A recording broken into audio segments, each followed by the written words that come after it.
Assalamualaikum warahmatullahi wabarakatuh. Alhamdulillahilladzi arsala rasulahu bil huda wa dinil haq liyudhhirahu 'alad dini kulli wa kafa billahi syahida. Ashhadu an la ilaha illallah wahdahu la syarika lah wa ashhadu anna Muhammadan abduhu wa rasuluhu la nabiyya ba'dah. Bapak Ibu, saudara-saudara dan adik-adik jamaah Masjid Raudatul Jannah, pada kesempatan yang singkat ini izinkan saya menyampaikan materi tentang khariqun lil 'adah. Apa itu khariqun lil 'adah? Adalah kejadian-kejadian di luar kebiasaan dan tidak masuk akal. Bila ini dialami oleh para nabi, namanya mukjizat. Dan semua nabi sebanyak 124.000 semuanya memiliki mukjizat sebagai tanda kenabian untuk menguatkan status kenabiannya dan juga mendapatkan keimanan umat-umatnya. Untuk Nabi Muhammad SAW sendiri ada dua macam mukjizat, yang bersifat qauliyah dan yang bersifat kauniyah. Yang bersifat qauliyah tiada lain adalah Al-Qur'anul Karim, mukjizat terbesar abadi sepanjang masa. Dan mukjizat yang bersifat kauniyah bentuknya adalah kejadian-kejadian, peristiwa yang bisa berhubungan dengan alam semesta, berhubungan dengan air, berhubungan dengan angin, dan juga termasuk hal-hal lain yang Allah berikan kepada Nabi kita Muhammad sallallahu alaihi wasallam. Misalnya mata. Sedikitnya ada 4 kejadian yang pernah dialami Nabi, mukjizat yang berhubungan dengan mata. Misalnya yang pertama, ketika Nabi mengobati seorang sahabat bernama Hubayb bin Fudayl. Orang ini ketika melatih kudanya tidak sengaja menginjak telur-telur ular, kemudian digigit, langsung matanya langsung buta dan matanya putih semua. Kemudian setelah dibawa ke depan Nabi Muhammad, cukup disebul, didamu, langsung sembuh. Walaupun matanya tetap putih, tapi sudah bisa melihat, bahkan bisa memasukkan benang ke dalam jarum walaupun usianya 80 tahun. Yang kedua terjadi pula pada sahabat Nabi bernama Abu Darin. Ketika perang Uhud, matanya kena tombak dan buta, tapi hanya dengan sekejap saja, hanya dengan ludahnya saja Nabi menyembuhkannya. Bismillahirrahmanirrahim, langsung sembuh dan bisa melihat kembali. Bahkan di kancah perang Uhud, Abu Darin memiliki penglihatan yang paling tajam. Itu yang kedua. Yang ketiga terjadi ketika perang Khaybar. Untuk pertama kalinya pasukan Nabi perang melawan orang-orang Yahudi yang memiliki 9 benteng pertahanan. 1 benteng saja Nabi berhasil menembusnya, memerlukan waktu 53 hari. Dan banyak pimpinan-pimpinan yang ditunjuk oleh Nabi tidak mampu menembus pertahanan orang Yahudi. Tinggal 1 orang yang belum diberi tugas Nabi, yaitu Sayyidina Ali bin Abi Thalib. Tetapi ketika itu matanya sedang sakit.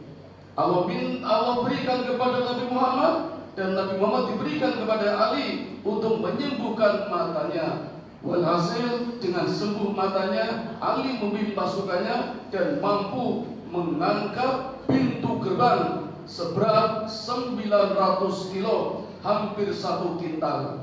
Itulah Allah berikan kekuatan lewat Nabi Muhammad, diberikan kepada Ali, matanya disehatkan. Dan yang keempat terjadi pada sahabat Nabi bernama Abu Qatadah ketika perang Badar. Waktu perang Badar, Abu Qatadah tidak sengaja kena panah nyasar. Kedua matanya keluar, bahkan bergelantungan di pipinya.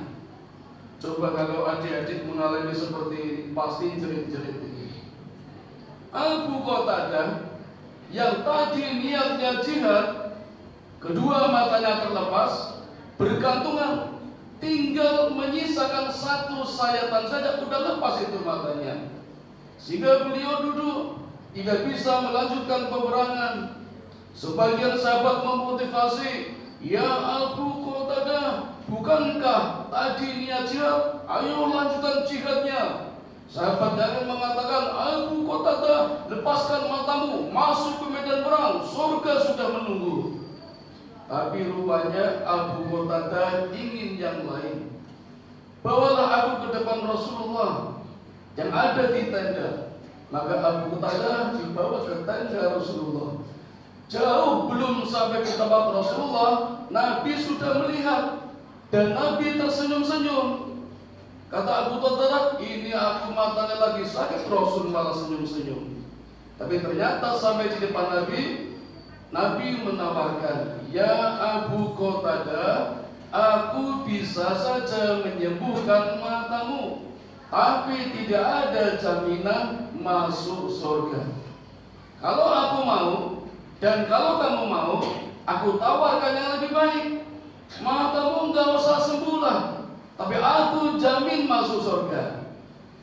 Bagaimana Bapak Ibu kalau terjadi pada diri kita?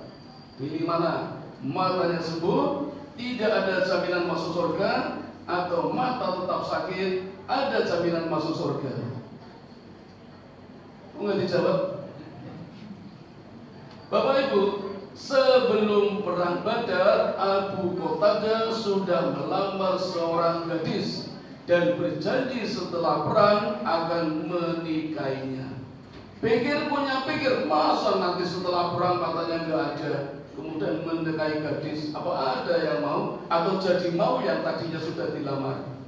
Maka Abu Qatadah mencoba menawar kepada Nabi, "Ya Rasulullah, sembuhkan saja mata saya dan doakan saya agar bisa masuk surga." Jadi minta dua-duanya ini. Makanya Nabi tadi tersenyum. Waktu Qatadah datang, udah tahu jawabannya, pasti minta dua-duanya. Dan Nabi memberikan keduanya. Ada jaminan masuk surga. Bahkan semua pasukan di perang Badar sejumlah 313 dijamin masuk surga. Plus untuk Abu Qatadah disembuhkan matanya. Cukup dengan ludahnya saja, tampilkan di tangannya, tampilkan di matanya, Bismillahirrahmanirrahim, matanya sembuh kembali. Kata Abu Qatadah di dalam hadis yang dia riwayatkan sendiri mengatakan, "Aku sampai tidak bisa membedakan mana tadi mata yang sakit dan mana tadi mata yang tidak sakit, sama-sama jernihnya sembuh berkat Rasulullah dengan ludahnya." Ludahnya siapa Bapak Ibu? Ludahnya Rasulullah. Bagaimana dengan ludah kita? Jangan coba-coba. Nanti tetangga sakit sini tak ludahi, wah jadi masalah nanti. Itulah beberapa mukjizat yang berkenaan dengan mata. Sedikitnya ada 4 kejadian dan masih banyak lagi mukjizat yang bersifat kauniyah. Kalau keajaiban di luar kebiasaan ini terjadi pada diri wali, namanya karomah. Kalau terjadi pada orang-orang soleh yang rajin beribadah, namanya maunah.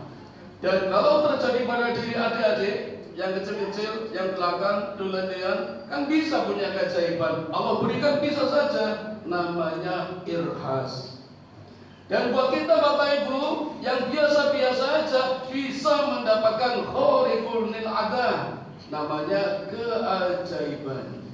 Bahkan orang-orang yang berdosa pun, yang bergelimang dosa, yang jahat pun bisa mendapatkan keajaiban. Tapi namanya bukan keajaiban, keanehan. Liane poso rado poso, aneh jenenge niku, keanehan. Dan orang seperti ini, orang yang tidak pernah berbuat baik, orang jahat tapi mendapatkan keajaiban, itu pasti dibantu oleh yang namanya jin dan menjadi hambanya setan, seperti dukun-dukun, tukang sihir dan sebagainya. Kita berlepas dari itu semua. Paling tidak, kalau Allah berikan kepada kita namanya keajaiban. Untuk adik-adik syukur namanya ikhlas. Kalau kita bisa naik lagi peringkatnya namanya makuna. Tapi kalau wali mungkin kita tidak bisa. Karena wali orangnya luar biasa. Allah pilihkan untuk benar-benar berdakwah, berjuang, prihatin dengan agamanya. Paling banter kita jadi wali Pak kalau kita punya anak sekolah namanya wali murid. Yang mengajar di sekolah paling banter jadi wali kelas. Kalau dapat undangan yasinan jadi wali maham. Kalau ada nikah jadi wali nikah. Paling cuma itu. Nah demikian Bapak Ibu, waktunya sudah habis. Sedikit kami sampaikan tentang khariqul lil adah, kejadian di luar kebiasaan. Kita berharap puasa yang kita lakukan di bulan ini nanti penuh dengan keajaiban. Sebagaimana Allah tuliskan adalah mukjizat terbesar yang ada di dalam Al-Quran. Mudah-mudahan ada manfaatnya. Mohon maaf kalau ada kekurangannya. Mari kita tutup dengan doa kifaratul majlis. Subhanakallahumma wa bihamdika asyhadu an la ilaha illa anta astaghfiruka wa atubu ilaik. Assalamualaikum warahmatullahi wabarakatuh.